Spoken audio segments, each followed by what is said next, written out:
প্রথম অধ্যায় বিষাদ যোগ।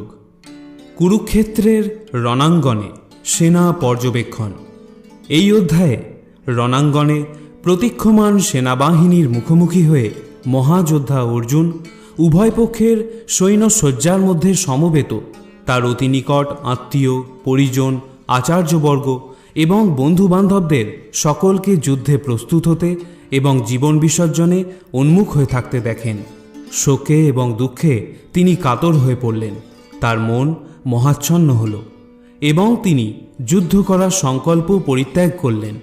ধৃতরাষ্ট্র উবাচা ধর্মক্ষেত্রে কুরুক্ষেত্রে সমবেতা যুযুৎসবা মামকা পাণ্ডবাশ্চৈব কিম কুর্বত সঞ্জয়া।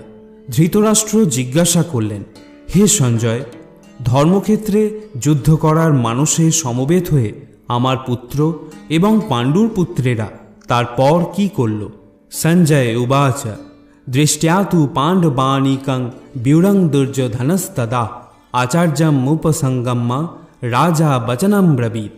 সঞ্জয় বললেন, হে রাজন, পাণ্ডবদের সৈন্যসজ্জা দর্শন করে রাজা দুর্যোধন দ্রোণাচার্যের কাছে গিয়ে বললেন, পশ্যৈতাং পাণ্ডুপুত্রানাম আচার্য মহতিং চমুম ব্যুঢ়ং দ্রুপদপুত্রেণ তব শিষ্যেন ধীমতা। হে আচার্য, পাণ্ডবদের মহান সৈন্যবল দর্শন করুন, যা আপনার অত্যন্ত বুদ্ধিমান শিষ্য দ্রুপদের পুত্র অত্যন্ত দক্ষতার সঙ্গে বুহের আকারে রচনা করেছেন। অত্র সুরা মহেশ্বাসা ভীমার্জুনা সমাযুধি যুযুধান বিরাটশ্চ দ্রুপদশ্চ মহারথ ধৃষ্টকেতুশ্চকিতান কাশীরাজশ্চ বীর্যবান পুরুজিত কুন্তিভোজশ্চ শৈবশ্চ নরপুঙ্গবা যুধামনুশ্চ বিক্রান্ত উত্তমৌজাশ্চ বীর্যবান সৌভদ্র দ্রৌপদেয়াশ্চ সর্ব এব মহারথ। সেই সমস্ত সেনাদের মধ্যে অনেকে ভীম ও অর্জুনের মতো বীর ধনুর্ধারী রয়েছেন এবং যুযুধান, বিরাট ও দ্রুপদের মতো মহাযোদ্ধা রয়েছেন। সেখানে ধৃষ্টকেতু, চেকিতান, কাশীরাজ, পুরুজিত, কুন্তিভোজ ও শৈবের মতো অত্যন্ত বলবান যোদ্ধারাও রয়েছেন। সেখানে রয়েছেন অত্যন্ত বলবান যুধামন্যু, প্রবল পরাক্রমশালী উত্তমৌজা, সুভদ্রার পুত্র এবং দ্রৌপদীর পুত্রগণ। সেই সব যোদ্ধারা সকলেই এক একজন মহারথী। अस्माकन्तु विशिष्टाजे तन्निबोध द्विजोत्तमं नायका मम सैन्यस्य संगार्थं तान् ब्रवीमिते। হে দ্বিজোত্তম, আমাদের পক্ষে যে সমস্ত বিশিষ্ট সেনাপতি সামরিক শক্তি পরিচালনার জন্য রয়েছেন, আপনার অবগতির জন্য আমি তাদের সম্বন্ধে বলছি। ভবান ভীষ্মশ্চ কর্ণশ্চ কৃপশ্চ সমিতিঞ্জয় অশ্বত্থামা বিকর্ণশ্চ সৌমদ্দত্তিস্তথৈব চ। সেখানে রয়েছেন আপনার মতোই ব্যক্তিত্বশালী ভীষ্ম, কর্ণ, কৃপা, অশ্বত্থামা, বিকর্ণ ও সোমদত্তের পুত্র ভূরিশ্রবা, যারা সর্বদাই সংগ্রামে বিজয়ী হয়ে থাকেন। অন্যে চ বহবঃ শূরা মদর্থে ত্যক্ত জীবিতা নানা শাস্ত্র প্রহরণা সর্বে যুদ্ধ বিশারদা। এছাড়া আরও বহু সেনানায়ক রয়েছেন যারা আমার জন্য তাদের জীবন ত্যাগ করতে প্রস্তুত। তারা সকলেই নানা প্রকার অস্ত্রশস্ত্রে সজ্জিত এবং তারা সকলেই সামরিক বিজ্ঞানে বিশারদ। অপর্যাপ্তং তদস্মাকং বলং ভীষ্মাভিরক্ষিতম পর্যাপ্তং তিদম এতেষাং বলং ভীমাভিরক্ষিতম অয়োনেষু চ সর্বেষু যথা ভাগম স্থিতা বিশ্বমেবাভিরক্ষন্তু ভবন্ত সর্ব এবহি। আমাদের সৈন্যবল অপরিমিত এবং আমরা পিতামহ ভীষ্মের দ্বারা পূর্ণরূপে সুরক্ষিত, কিন্তু ভীমের দ্বারা সতর্কভাবে সুরক্ষিত পাণ্ডবদের শক্তি সীমিত। এখন আপনারা সকলে সেনাবুহের প্রবেশপথে নিজ নিজ গুরুত্বপূর্ণ স্থানে স্থিত হয়ে পিতামহ ভীষ্মকে সর্বতোভাবে সাহায্য প্রদান করুন। তস্য সঞ্জনয়ন হর্ষং কুরু বৃদ্ধ পিতামহ সিংহনাদং বিনোদুচ্চৈ শঙ্খং দধ্নৌ প্রতাপবান। তখন কুরুবংশের বৃদ্ধ পিতামহ ভীষ্ম দুর্যোধনের হর্ষ উৎপাদনের জন্য সিংহের গর্জনের মতো অতি উচ্চ নাদে তার শঙ্খ বাজালেন। ततः शंखाश्च भैर्याश्च पनुबानक गोमुखा सह शैबाब्य हन्नন্ত সশব্দস্তমূলো ভবৎ। তারপর শঙ্খ, ভেরি, পনবানক, ঢাক ও গোমুখ সিংহাসমূহ হঠাৎ একত্রে ধ্বনিত হয়ে এক তুমুল শব্দের সৃষ্টি হল। ততঃ শ্বেতৈ হয়ৈর্যুক্তে মহতি স্যান্দনে স্থিত মাধব পাণ্ডবাশ্চৈব দিব্যৌ শঙ্খৌ প্রদধ্নতু। অন্যদিকে শ্বেত অশ্বযুক্ত এক দিব্য রথে স্থিত শ্রীকৃষ্ণ এবং অর্জুন উভয়ে তাদের দিব্য শঙ্খ বাজালেন। পাঞ্চজন্যম হৃষিকেশ দেবদত্তম ধনঞ্জয় পৌণ্ড্রং দধ্নৌ মহাশঙ্খং ভীমকর্মা বৃকোদর। তখন শ্রীকৃষ্ণ পাঞ্চজন্য নামক তার শঙ্খ বাজালেন, অর্জুন বাজালেন তার দেবদত্ত নামক শঙ্খ, এবং বিপুল ভোজনপ্রিয় ও ভীমকর্মা ভীমসেন বাজালেন পৌণ্ড্র নামক তার ভয়ঙ্কর শঙ্খ। অনন্ত বিজয়ম রাজা কুন্তিপুত্র যুধিষ্ঠির নকুল সহদেবশ্চ সুঘোষ মণিপুষ্পকৌ কাশ্যশ্চ পরমেশ্বাস শিখণ্ডী চ মহারথ ধৃষ্টদ্যুম্নো বিরাটশ্চ সাত্ত্বকীশ্চ পরাজিত দ্রুপদো দ্রৌপদেয়াশ্চ সর্বস্ব পৃথিবীপতে সৌভদ্রশ্চ মহাবাহু শঙ্খান দধ্নু পৃথক পৃথক। কুন্তিপুত্র মহারাজ যুধিষ্ঠির অনন্ত বিজয় নামক শঙ্খ বাজালেন এবং নকুল ও সহদেব বাজালেন সুঘোষ ও মণিপুষ্পক নামক শঙ্খ।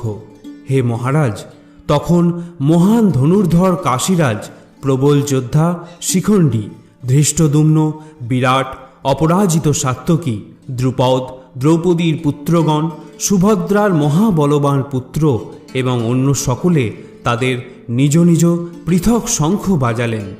সঘোষোর্ধার্ত রাষ্ট্রানাং হৃদয়ানি ব্যাদারয়ত নাভশ্চ পৃথিবীং চৈব তুমুলাভ্যানুনাদয়ন। শঙ্খ নিনাদের সেই প্রচণ্ড শব্দ আকাশ ও পৃথিবী প্রতিধ্বনিত করে ধৃতরাষ্ট্রের পুত্রদের হৃদয় বিদারিত করতে লাগল।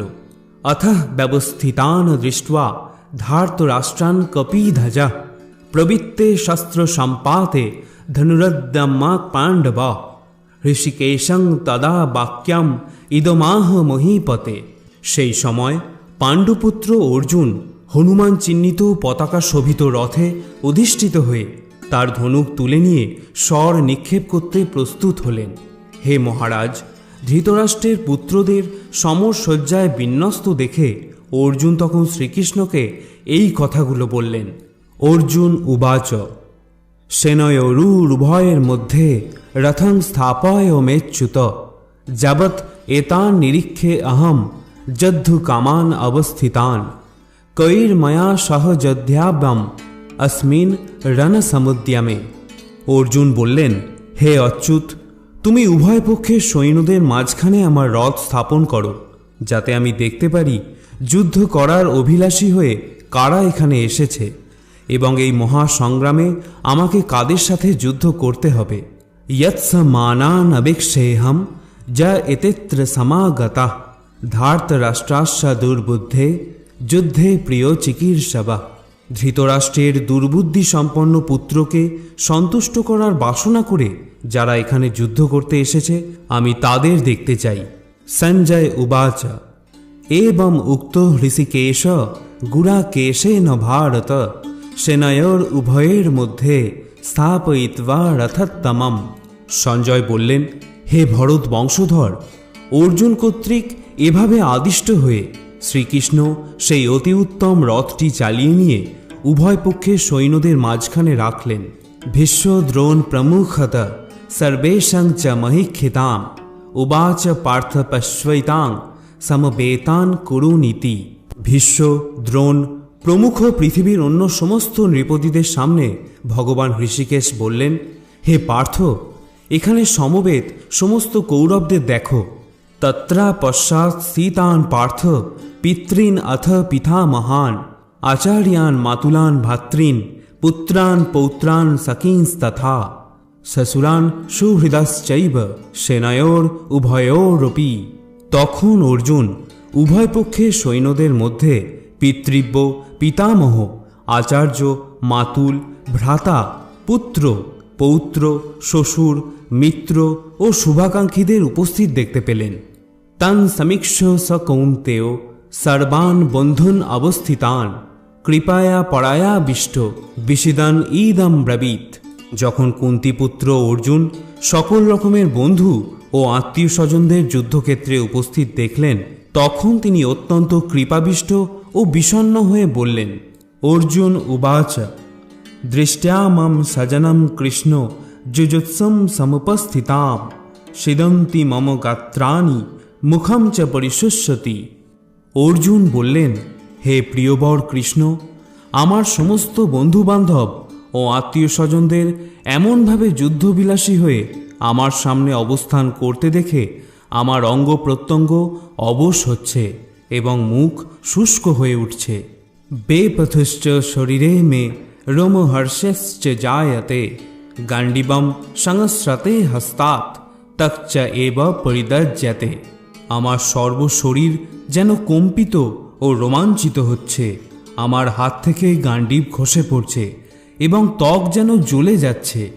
নচ শক্লাম্যা অবস্থাতুং ভ্রমতীব চ মে মনঃ নিমিত্তানি চ পশ্যামি বিপরীতানি কেশব।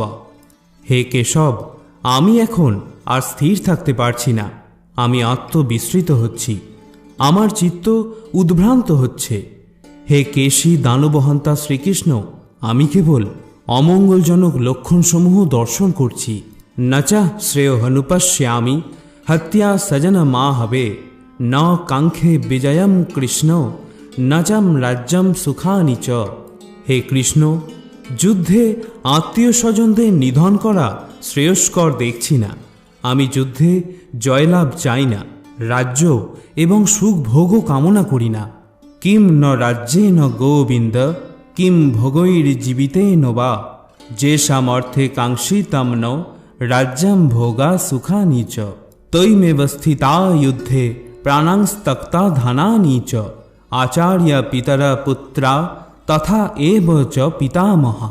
মাতুলা, শ্বশুরা, পৌত্রা, শ্যালা সম্বন্ধিনস্তথা এতান হন্তুমিচ্ছামি ঘতঃপি মধুসূদন। ওপি ত্রৈলোক্য রাজস্য হেতঃ কিং নু মহীকৃতে নিহত্য ধার্ত রাষ্ট্রান্ন কাহ প্রীতিশয় জনার্দনা। হে গোবিন্দ, আমাদের রাজ্যে কি প্রয়োজন, আর সুখভোগ বা জীবন ধারণেই বা কি প্রয়োজন, যখন দেখছি যাদের জন্য রাজ্য ও সুখভোগের কামনা তারা সকলেই এই রণক্ষেত্রে আজ উপস্থিত।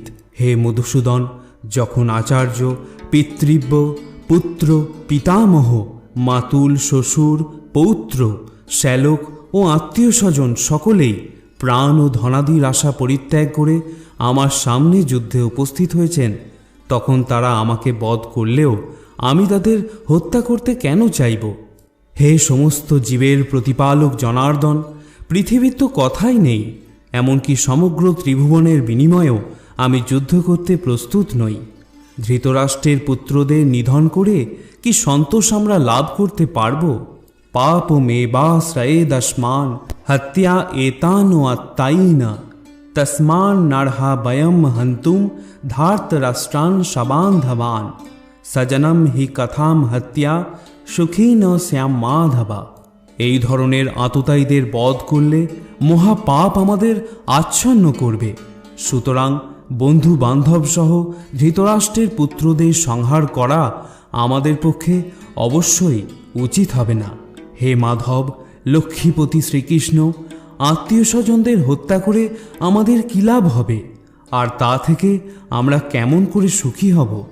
যদ্যা পেতে না পশ্যন্তি লোভ পহত চেতস কুলক্ষয় কৃতম দোষম মিত্রদ্রোহে চ পাতকম কথম ন জ্ঞেয়ম अस्माभि পাপাদস্মান্ নিবর্তিতুম কুলক্ষয় কৃতম দোষম প্রপশ্চাদ্ভি জনার্দন।